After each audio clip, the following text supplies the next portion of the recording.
We don't know where Rodgers is going to be for 2022 or 2023. We know where he was in 22. But we didn't know a year ago either. Now we don't know. And this Raiders thing is starting to take on some steam. Here's Davante Adams, Raiders receiver, and Josh Jacobs, Raiders for now, running back, from the weekend on the possibility of Aaron Rodgers wearing silver and black in 2023. Would I be interested in having Aaron Rodgers throw to me? Yes. Yes. I would love that.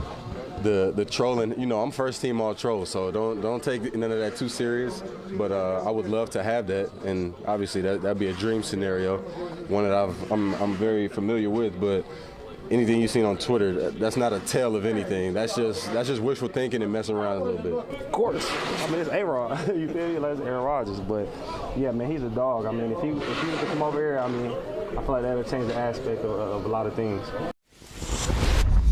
Davante Adams has been very active on Twitter. He will like different tweets that link Aaron Rodgers to the Raiders, and people will read things into that because we read things into what people do on social media now. But he made it clear he's just a troll, right? And he reacts to things, and it's wishful thinking. Look, the Raiders have to decide, first of all, that they want him. Yeah. If they want him, are they going to pay him $60 million for 2023? That's what his contract calls for. And they can restructure it, but it's still $60 million. Yep. Whatever the cap charge, it's still $60 million from Mark Davis's bank account into Aaron Rodgers at some point this year. Right. Then what do you got to give the Packers to get him? Are you going to give you're not giving 2 first-round picks for a guy that may play 1 year. So do you do a contingent package where it's based on how many years he plays? And I keep going back to Brett Favre. 2008, when he was traded from the Packers to the Jets, they got a 4th-round pick that could have become a 1st-round pick, but he didn't reach the performance levels to get there. It was a 4th-round pick. Right. So I don't know what the Packers expect. I don't know what they have a right to expect at this point. If Rodgers wants out and a new team is taking on a guy who may only play for 1 more year. But that's all part of the analysis if you're the Raiders or any team trying to figure out, do I want this guy? It's not just do I want the player or the person. Right. It's do I want the financial commitment? Do I want the draft pick commitment? Right. And, we talked about this last week. Josh McDaniels and Aaron Rodgers does not seem to me like peanut butter and chocolate, the old Reese peanut butter commercial where they accidentally get got your peanut butter in my chocolate. No, I don't think it's going to go that smoothly with McDaniels and Rodgers. I'm with you there. That would be the first thing I would say. That just doesn't seem like a match made in heaven, in my opinion. The other thing too, Mike, you kind of broached on this a little bit. Broach is right? Good. You were there. Your instincts were right. Thanks. For a change.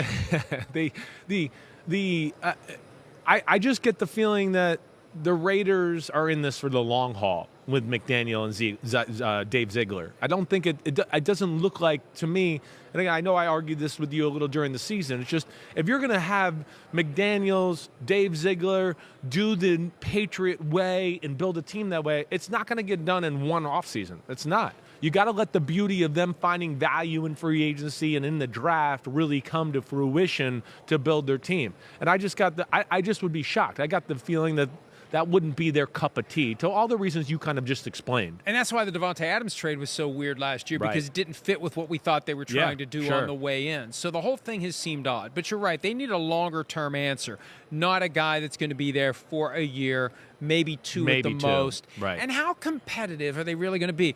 This isn't Tom Brady going to the Buccaneers, where you got a clear path to the postseason. You've got Patrick Mahomes in your division. Right. You've got Justin Herbert in your division.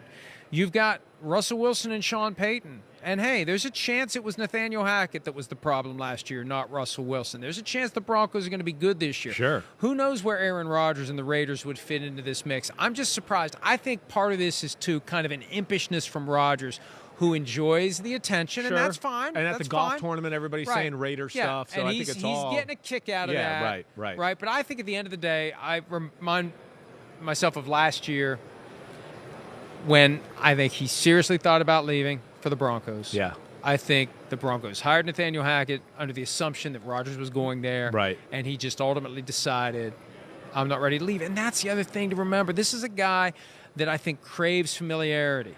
I would agree with you. How is he going to go to a new city, new coaching staff, new teammates, new everything? And he's not the sheriff. He won't be the sheriff of the town. I think you're exactly. I'm with you there too. It just does not seem like his type of thing. totally new system, totally different way of running a football team than he's used to. And he won't be the God King like he is in Green Bay, where he can just say, no, I want to do this play, I want to do that play, I want this player, I want that player. That's not going to happen. That's where I don't see it either. That to me is where then I go back to the Jets, because the Jets to me have some pieces in place that it'll be familiar to him. Nathaniel Hackett, of course, being there. And I think a way of them doing business kind of just fits him more than McDaniels and the Raiders at this point. I'm still and fascinated. nor do I think $60 million says anything. I just don't think Josh McDaniels and the Raiders coming from New England, $60 million for a quarterback does not seem like their kind of thing. And they're running Derek Carr off because Mark Davis doesn't want to pay him $40 million. $60 million is a lot for one of the owners that isn't among the richest in the sport. I keep going back to the recent comment from Aaron Rodgers at this same golf event. He won it over the weekend, the Pebble Beach Pro-Am, with a guy whose name I can't remember if I ever knew it in the first place. Sorry, I'm just not a golf aficionado. You're not a golf guy, right. But he said no San Fran.